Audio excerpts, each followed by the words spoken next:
ನಮಸ್ಕಾರ ಸ್ನೇಹಿತರೆ, 2026ರ ಅತ್ಯಂತ ಪವಿತ್ರವಾದ ತಿಂಗಳು ಆರಂಭವಾಗುತ್ತಿದೆ.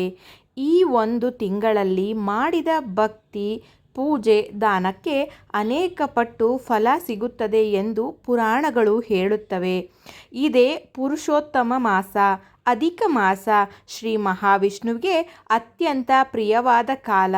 ಈ ಮಾಸದಲ್ಲಿ ಯಾವ ಕೆಲಸ ಮಾಡಿದರೆ ಅದೃಷ್ಟ ಬದಲಾಗುತ್ತದೆ, ಯಾವ ಪೂಜೆ ಮಾಡಿದರೆ ಲಕ್ಷ್ಮೀ ಕಟಾಕ್ಷ ಸಿಗುತ್ತದೆ ಮತ್ತು ಯಾವ ಕೆಲಸಗಳನ್ನು ತಪ್ಪಿಸಬೇಕು, ಇವೆಲ್ಲದರ ಪೂರ್ಣ ಮಾಹಿತಿಯನ್ನು ಇಂದಿನ ವಿಡಿಯೋದಲ್ಲಿ ತಿಳಿಯೋಣ.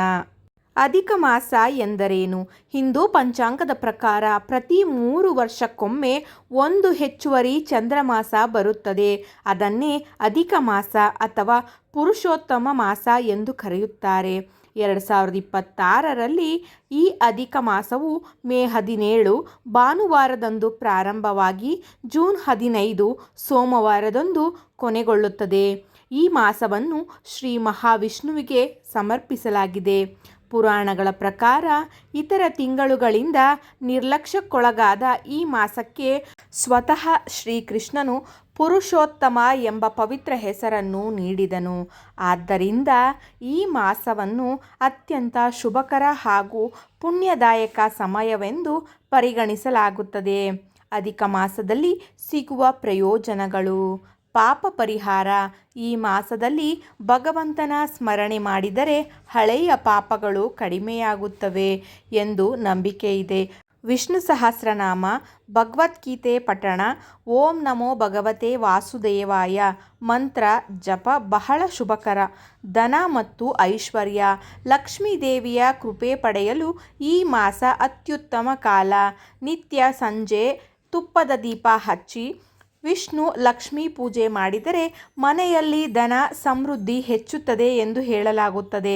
ಮನಃಶಾಂತಿ ಮತ್ತು ಕುಟುಂಬದ ಸುಖ: ಈ ಸಮಯದಲ್ಲಿ ಮನೆಯಲ್ಲೇ ಭಜನೆ, ಪುರಾಣ ಪಠಣಗಳು, ತುಳಸಿ ಪೂಜೆ ಮಾಡಿದರೆ ಮನೆಯಲ್ಲಿ ಇರುವ ನಕಾರಾತ್ಮಕ ಶಕ್ತಿ ದೂರವಾಗಿ ಶಾಂತಿ ಮತ್ತು ಸಂತೋಷ ಹೆಚ್ಚುತ್ತದೆ. ದೇವರ ಕೃಪೆ ಬೇಗ ಸಿಗುವುದು: ಅಧಿಕ ಮಾಸದಲ್ಲಿ ಮಾಡಿದ ಸಣ್ಣ ಪುಣ್ಯಕ್ಕೂ ದೊಡ್ಡ ಫಲ ಸಿಗುತ್ತದೆ ಎಂದು ಪುರಾಣಗಳಲ್ಲಿ ಉಲ್ಲೇಖಿಸಿದೆ. ಆದ್ದರಿಂದ ಈ ಸಮಯದಲ್ಲಿ ದಾನ ಧರ್ಮ ಮಾಡುವುದು ಬಹಳ ವಿಶೇಷ.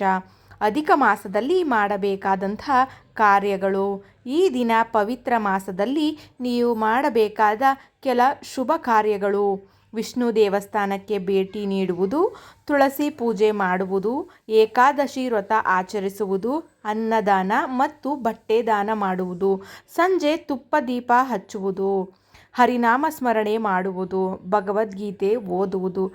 ಈ ಕಾರ್ಯಗಳಿಂದ ಜೀವನದಲ್ಲಿ ಧನಾತ್ಮಕ ಬದಲಾವಣೆ ಬರುತ್ತದೆ ಎಂದು ನಂಬಲಾಗುತ್ತದೆ. ಅಧಿಕ ಮಾಸದಲ್ಲಿ ತಪ್ಪಿಸಬೇಕಾದ ಕಾರ್ಯಗಳು: ಸಾಂಪ್ರದಾಯಿಕವಾಗಿ ಈ ಮಾಸದಲ್ಲಿ ಕೆಲವು ಶುಭ ಕಾರ್ಯಗಳನ್ನು ತಪ್ಪಿಸಲಾಗುತ್ತದೆ. ಹಾಗೆಂದರೆ ಮದುವೆ, ಗೃಹ ಪ್ರವೇಶ, ದೊಡ್ಡ ವ್ಯವಹಾರಗಳ ಆರಂಭ, ದೊಡ್ಡ ಶುಭ ಸಮಾರಂಭಗಳು. ಯಾಕೆಂದರೆ ಈ ಸಮಯವನ್ನು ಸಂಪೂರ್ಣವಾಗಿ ಭಕ್ತಿ ಮತ್ತು ಆಧ್ಯಾತ್ಮಿಕತೆಗೆ ಮೀಸಲಿಡಲಾಗುತ್ತದೆ. ಒಟ್ಟಿನಲ್ಲಿ ಹೇಳುವುದಾದರೆ ಪುರುಷೋತ್ತಮ ಮಾಸವು ಭಕ್ತಿ, ಪೂಜೆ, ದಾನ ಮತ್ತು ಆತ್ಮಶುದ್ಧಿಗೆ ಅತ್ಯಂತ ಪವಿತ್ರ ಸಮಯ. ಈ ಒಂದು ತಿಂಗಳ ದೇವರ ಆರಾಧನೆ ಮಾಡಿದರೆ ಜೀವನದಲ್ಲಿ ಶಾಂತಿ, ಸಮೃದ್ಧಿ ಮತ್ತು ದೇವರ ಕೃಪೆ ದೊರೆಯುತ್ತದೆ ಎಂದು ನಂಬಲಾಗಿದೆ. ನೀವು ಕೂಡ ಅಧಿಕ ಮಾಸದಲ್ಲಿ ಪ್ರತಿದಿನ ಕೇವಲ ನಿಮಿಷವಾದರೂ ಭಗವಂತನ ಧ್ಯಾನ ಮಾಡಿ. ಈ ಮಾಹಿತಿಯು ನಿಮಗೆ ಇಷ್ಟವಾದರೆ ವಿಡಿಯೋಗೆ ಲೈಕ್ ಮಾಡಿ, ನಿಮ್ಮ ಕುಟುಂಬ ಮತ್ತು ಸ್ನೇಹಿತರೊಂದಿಗೆ ಶೇರ್ ಮಾಡಿ. ಇಂತಹ ಮತ್ತಷ್ಟು ಸಾಂಪ್ರದಾಯಿಕ ಭಕ್ತಿ ಮಾಹಿತಿಗಾಗಿ ನಮ್ಮ ಚಾನಲ್ ಸಬ್ಸ್ಕ್ರೈಬ್ ಮಾಡೋದನ್ನು ಮರೆಯಬೇಡಿ. ಧನ್ಯವಾದಗಳು.